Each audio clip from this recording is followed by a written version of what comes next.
I'm Dr. Johann Serfontein, Senior Healthcare Consultant at Healthman and member of the Free Market Foundation Health Policy Unit. On the 5th of July, the Health Market Inquiry launched its report, which was a long time in the coming.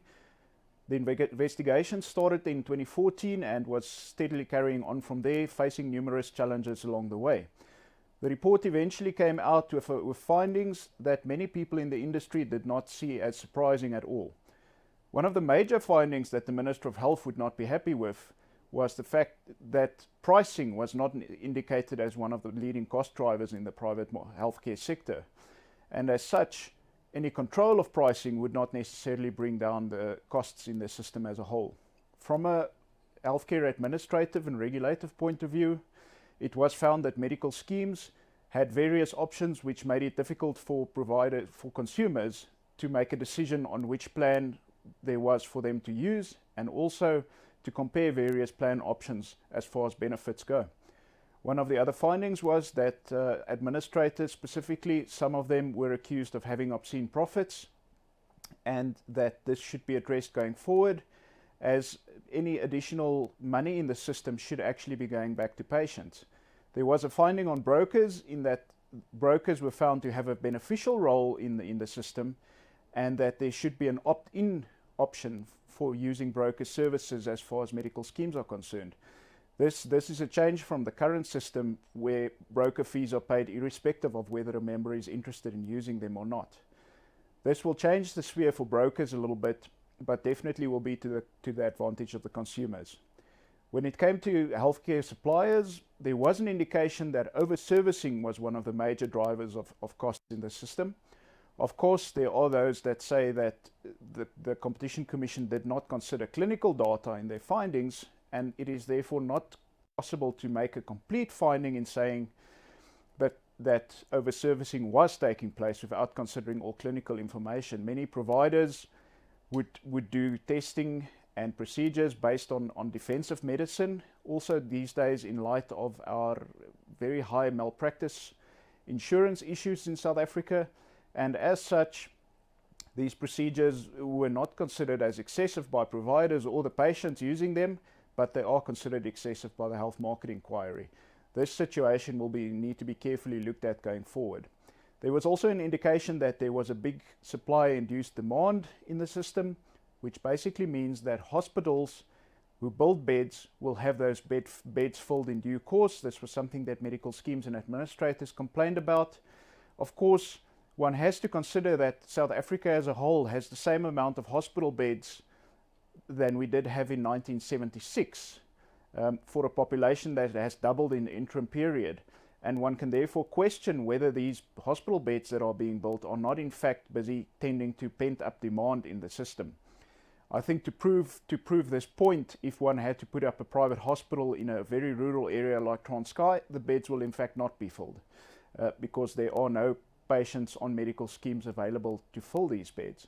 So it is an interesting situation that was created there.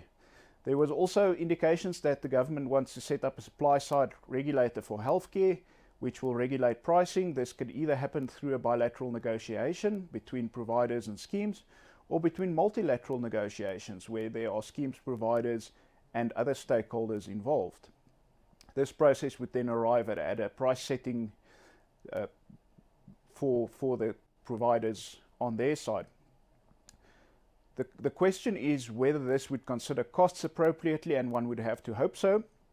The indications are that the PMB basket, which is supposed to be changed in this setup, will actually mean that PMBs will only be paid up to the cost that is set by this pricing committee, and non-PMB conditions, it will serve as a reference price.